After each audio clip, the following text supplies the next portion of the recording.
Sometimes the most powerful ideas are hiding in plain sight.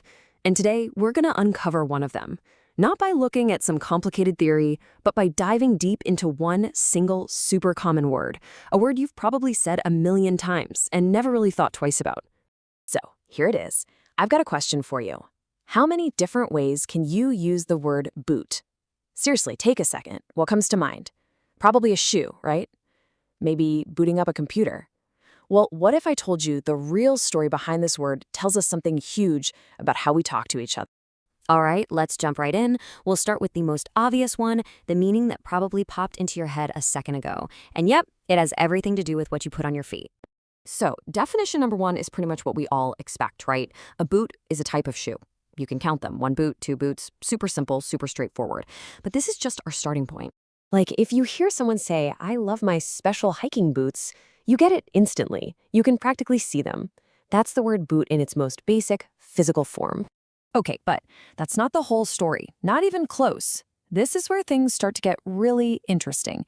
Because even when we're talking about boot as a physical thing, what that thing is can completely change depending on where you happen to be standing.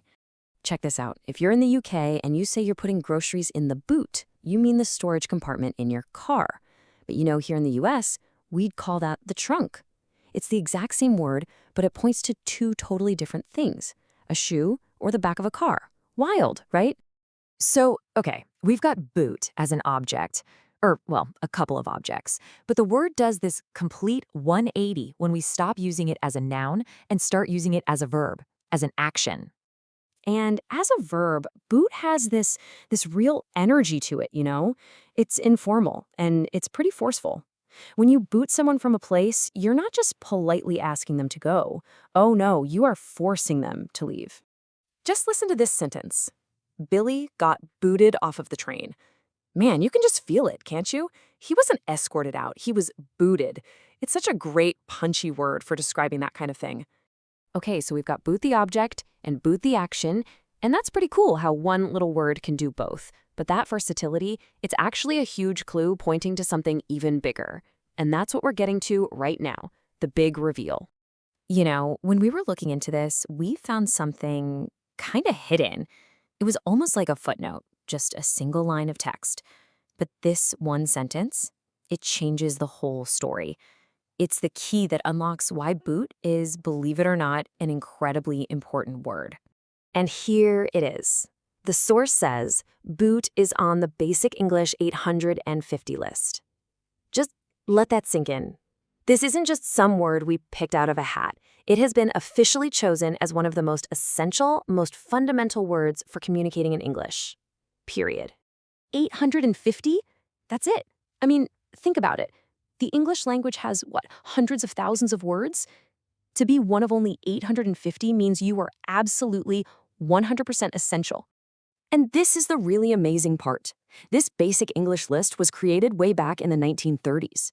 The whole idea was to create a core vocabulary that anyone in the world could learn to explain basically any idea, no matter how complex. And boot, with its different meanings and uses, made the cut. It's a foundational building block of communication. So, why are we talking about all this? What's the big takeaway here? Well, it's that there is some serious power hiding inside the simple, everyday words we barely even notice. I mean, let's just trace our steps with boot, right? We started with footwear, then we went to the back of a car in the UK. Then it became this action, this powerful verb. And the whole journey led us to this incredible discovery. It's one of the most essential words for communication that we have. And isn't that just a beautiful paradox? A word that seems so simple, like boot, is actually packed with layers of meaning, culture, and action. But its real power, its true strength, comes from being a basic tool that helps us all communicate clearly. So I want to leave you with a question to chew on. Now that you know about the power of a simple core vocabulary, what's a really complex idea that you could try to explain using only simple foundational words? Give it a shot. I think you'll be surprised by how powerful your explanation can be.